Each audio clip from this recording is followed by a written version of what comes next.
Welcome back to another video. आज इस video में हम कुछ 3-4 टॉपिक्स पे बात करेंगे। सबसे पहले तो है हमारा यूनिट 10 जो कि बहुत बड़ा सिलेबस लेके बैठी है, लेकिन उसको हम लिमिटेड टाइम में कैसे कर सकते हैं इम्पोर्टेंट टॉपिक्स के साथ, जो कि शॉर्ट शॉर्ट टॉपिक्स हैं कि इनसे जो क्वेश्चंस है वो आएँगे ही आएँगे। और इतना करने में ही आपका जो है काम चल जाएगा, क्योंकि आपको पता है जो हमारी यूनिट 10 है उसका सिलेबस एक तरफ और पूरी ज्योग्राफी का सिलेबस एक तरफ, इतनी दोनों वास्ट यूनिट है ये। ठीक है, तो अब हम इसमें कौन-कौन से टॉपिक्स पे बात करेंगे। सबसे पहले तो आपको पता ही चल गया कि यूनिट 10 का जो हमें टॉपिक्स पढ़ने हैं वो कौन से हैं। दूसरी बात, कुछ बच्चों के डाउट्स है कि नोट्स कैसे मिल सकते हैं, क्या उनका प्राइस है। तो ये आपको पता है कि जैसे मैंने बताया कि आपकी जो 10 बुक्स पढ़ने की बजाय मैंने 1 बुक लिमिटेड कर दी, और उसमें अगर आप मेरे नोट्स इंक्लूड कर ले तो उसके अलावा आपको बाहर से कुछ पढ़ने की ज़रूरत नहीं है। और ये प्राइस भी मैंने इसीलिए रखा है क्योंकि ताकि जो सिर्फ़ जो सीरियस स्टूडेंट्स हैं ना, वो कॉन्टैक्ट कर पाएँ। और इसका प्राइस है मेरा जो है वो है 1500 रुपीज़, जिसमें आपको पूरी बुक मिलेगी और साथ में उसके मेरे नोट्स भी मिलेंगे। और अगर आप जैसे वन टू वन गाइडेंस चाहते हैं, मेरे से डायरेक्ट बात करना चाहते हैं, डायरेक्ट ये पूछना चाहते हैं, किसी भी टॉपिक पे आप अटक रहे हैं या किसी बात को लेकर आप अटक रहे हैं कि अब क्या करें? अगर आप वो वन टू वन गाइडेंस चाहते हैं, तो उसके लिए मेरी फीस है 2000 रुपीज़ ओनली। आपको पता है इसी बात के लिए जो ये हैं और जो टीचर्स हैं, वो कम से कम 10,000 चार्ज कर रहे हैं। ये मेरी जो फीस है वो बिल्कुल मिनिमल है। और आप अगर मेरे साथ जुड़ेंगे तो मैं आपको गारंटी करती हूँ कि आपका जो सिलेक्शन है, मैं उसमें पूरी हेल्प करूँगी। तो आइए स्टार्ट करते हैं अब हमारा जो यूनिट 10 का जो सिलेबस है वो कैसे और कितना करना है आपको।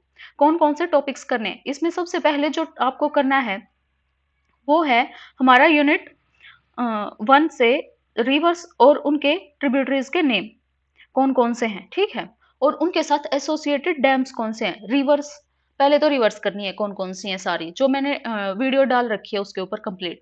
उसके बाद उनकी जो ट्रिब्यूटरीज हैं और उनके ऊपर जो डैम बने हुए हैं या जो वाटरफॉल्स हैं उनके ऊपर, कौन से स्टेट में हैं, कौन से रिवर के ऊपर कौन-सा डैम है, वो सब आपको याद करना है। पहला तो ये याद करना है आपको। दूसरा आपको करना है सॉइल से। सॉइल में कैसे? एक तो उनका डिस्ट्रीब्यूशन, जैसे रेड सॉइल कौन से स्टेट में है या ब्लैक सॉइल कौन से स्टेट में है। दूसरी उनकी जो प्रॉपर्टीज है ना, कैरेक्टरिस्टिक्स है, जैसे कि जो हमारी ब्लैक सॉइल है उसका नाम रेग्यूर सॉइल भी बोला जाता है। वो कैसे बनी है, वोल्केनिक डिपॉजिट है, उसमें कौन सी क्रॉप अच्छी होती है, जैसे कॉटन सॉइल के लिए कॉटन क्रॉप के लिए वो बेस्ट सॉइल है। तो इस तरह से उसकी कैरेक्टरिस्टिक्स याद करनी है, उसको कितना टेम्परेचर चाहिए। इस ये आते हैं हमारे क्रॉप वाले सेक्शन में, ठीक है। उसके बाद आता है हमारा फॉरेस्ट के लिए। फॉरेस्ट में आपको क्या पढ़ना है? एक तो कौन से फॉरेस्ट है, मतलब किसने टाइप के हैं, जैसे ट्रॉपिकल एवरग्रीन हो गया, डेसिडियस हो गया, माउंटेन हो गया।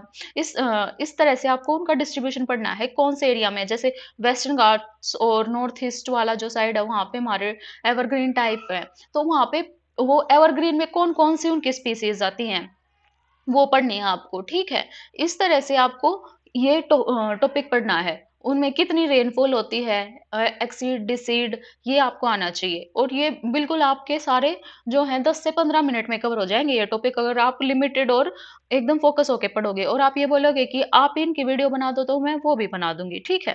नेक्स्ट आता है हमारा क्रॉप्स का। क्रॉप्स में कैसे पढ़ना है? एक तो कौन से एरिया में कौन-सी क्रॉप है, जैसे इधर हरियाणा, पंजाब, इधर से वेस्टर्न यूपी, बिहार, और फिर ऐसे मतलब इस बेल्ट में कौन-सी क्रॉप है। फिर हमारा जो कोस्टल एरिया में जैसे वहाँ पे राइस की है, उधर से वेस्ट बंगाल, उड़ीसा, नीचे आंध्र प्रदेश, इस साइड अगर जो कोस्टल एरिया है यहाँ पे हमारी जो पैडी फील्डिंग है वो है। ऐसे कौन-कौन सी टाइप किस एरिया में है।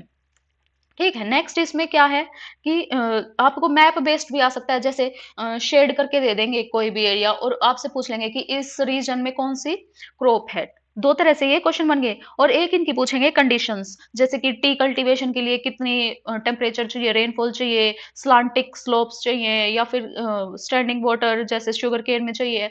तो वो कंडीशंस क्या है, ये आपकी कंडीशंस पढ़नी है आपको क्रॉप के। ये 3 तरह से आपको क्रॉप का जो टॉपिक है, इस तरह से पढ़ना है आपको। नेक्स्ट है इसमें मॉनसून से एसोसिएटेड। मॉनसून में एसोसिएटेड कैसे होगा? जैसे पहले तो ये पूछ लेंगे आपको एल नीनो और ला लीना, और जैसे ईस्टर्लीज जो है हमारी जेट स्ट्रीम्स, उनका क्या इफेक्ट पड़ता है, जो तिब्बत से जो राइज होती हैं उनसे क्या इफ़ेक्ट पड़ता है, जो इंडियन मानसून डाइपोल है उससे क्या इफ़ेक्ट पड़ता है, तो इस तरह से एसोसिएट करके आपसे क्वेश्चन पूछे जाएँगे मानसून से, ठीक है? और दूसरा इसमें जो कोपेन की क्लासिफ़िकेशन है ना हमारी इंडिया की स्पेसिफ़िक जैसे सीडब्ल्यूजी, एडब्ल्यू, बीडब्ल्यूएसएच ये कौन से एरिया की है, क्या है ये? उनका ऐसे वो दे देंगे और आपसे नीचे एरिया दे देंगे या फिर टाइप ऑफ उसमें क्लाइमेट दे देंगे जैसे ड्राई क्लाइमेट, ऐसे आपको क्वेश्चन आ सकता है मानसून से। नेक्स्ट इसमें हम हमें पढ़नी है इंटरनेशनल बाउंड्रीज और लैटिट्यूड्स जो डिवाइड करें क्या-क्या जैसे कि रेड क्लिफ लाइन किन स्टेट्स के बीच में है, मैकमोहन लाइन किन स्टेट्स के बीच में है, ड्यूरेंट लाइन किस पहले मतलब जो हमारा हो कंबाइंड इंडिया था, अब वो पाकिस्तान और अफगानिस्तान के बीच में आती है। पहले वो जैसे पाकिस्तान हमारा ही पार्ट था, तो वो पहले इंडिया और अफगानिस्तान के बीच में मानी जाती थी। तो इस तरह से इंटरनेशनल बाउंड्रीज पढ़नी है हमें हमारे नेबरिंग जो स्टेट्स हैं उनकी। नेबरिंग जो भी नेशंस हैं और उन पे जो स्टेट्स लगते हैं, कौन कितने स्टेट्स लगते हैं, वो भी आपको याद करना है, ठीक है? नेक्स्ट इसमें पढ़ने हमारे लैटिट्यूड्स जैसे कि 9 degree latitude Duncan passage, 8 degree latitude किसको डिवाइड करता है, ठीक है? ऐसे आपको ये एसोसिएट करके पढ़ना है। नेक्स्ट इसमें पढ़ना है हमें माउंटेन्स एंड इट्स पीक्स और उनका अरेंजमेंट कैसे है, इंक्रीज़ डिक्रीज़ उनमें से कौन से पैसेज जा रहे हैं, कौन-कौन से पासेस हैं, ठीक है? ऐसे पढ़ना है। जैसे कि हम एग्ज़ाम्पल समझते हैं। सबसे ऊपर जो हमारा इधर नॉर्थ वेस्टर्न साइड जो हमारे ट्रांस हिमालयाज़ हैं, उनकी अरेंजमेंट आती है काराकोरम, लद्दाख, कैलाश और फिर पीर पंजाल ये अरेंज करना होता है इंक्रीज़िंग या डिक्रीज़िंग ऑर्डर में। उसके बाद हमारी किसी भी जैसे ये दे दिया माउंटेन दे दिया, अरावलीज़ दे दिया, तो इसका जो हाईएस्ट पीक है वो पूछ लेंगे जैसे गुरु शिखर होता है। तो ऐसे आपको उनकी हाईएस्ट पीक पता होना चाहिए। दूसरी बात आपसे इंक्रीज़िंग और डिक्रीज़िंग में मतलब ऐसे आपको ध्यान रखना है कि इस साइड ज़्यादा हाइट के हैं ट्रांस हिमालयाज़ की साइड, फिर उधर हम उस साइड जाते जाएँगे ईस्टर्न हिल्स की साइड तो डिक्रीज़ होता जाएगा। अगर कहीं पे एनोमली है बीच में कोई बहुत ज़्यादा हाइट पे है तो वो आपको याद रखना है, उससे ही क्वेश्चन बनते हैं। और फिर हमें पढ़ना है इसके पासेस। पासेस की भी अरेंजमेंट आनी चाहिए east to west, north to south ऐसे आपको वो आनी चाहिए। जैसे कि शिपकिला कौन से उसमें है, उसके बाद नाथुला किस साइड है, जेलपला किस साइड है, अगिल पास कौन से उसमें है और फिर हमारे जो पेनिनसुलर वो हैं पेनिनसुलर इंडिया है उसमें कौन जैसे पासेस हैं थाल घाट, बोर घाट तो उनकी अरेंजमेंट आनी चाहिए south to north, north to south, ठीक है? पलक्कड़ हो गया, तो ये आपको आने चाहिए। किसको कनेक्ट करते हैं मुंबई टू पुणे या फिर पुणे टू नासिक ये ऐसे कौन-कौन सी अरेंजमेंट है वो आपको ऐसे एसोसिएट करके पढ़ना है। आपको पढ़ना तो लिमिटेड होता है, बस आप बहुत सारा पढ़ लेते हैं ना तो उसमें आपको याद नहीं रह पाता वो। अगर आप फ़ोकस होके लिमिटेड पढ़ेंगे ना आपको बस थोड़ा-सा ही पढ़ना होगा, ठीक है?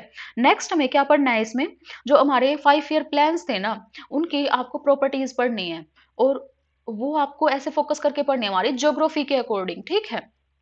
नेक्स्ट इसमें पूछा जाएगा एक जो रेलवे ज़ोन्स में डिवाइडेड है ना जैसे northern railway zone, north western railway zone, इनके हेडक्वार्टर्स कौन से हैं, ठीक है? ऐसे आपको पढ़ना है। एक तो रेलवे ज़ोन का, इस पे क्वेश्चंस बनते हैं।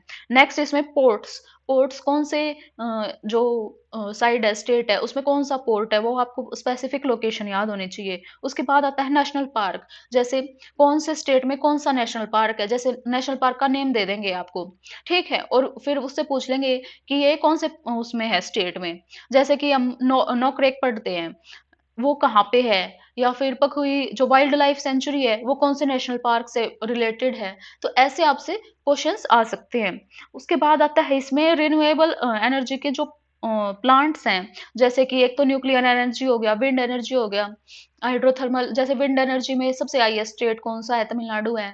उसके बाद रिन्यूएबल एनर्जी जैसे न्यूक्लियर जो प्लांट्स हैं, उस पे क्वेश्चन आया हुआ है, नरोरा कहाँ पे है? इस तरह से आपसे क्वेश्चन पूछे जाते हैं, स्पेसिफिक प्लांट का नाम दे देंगे और वो पूछ लेंगे स्टेट कौन-सा है।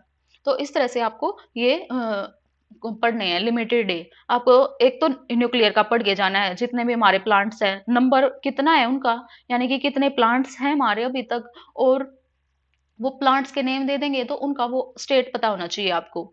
उसके बाद हमारा बचता है हैज़ार्ड्स का।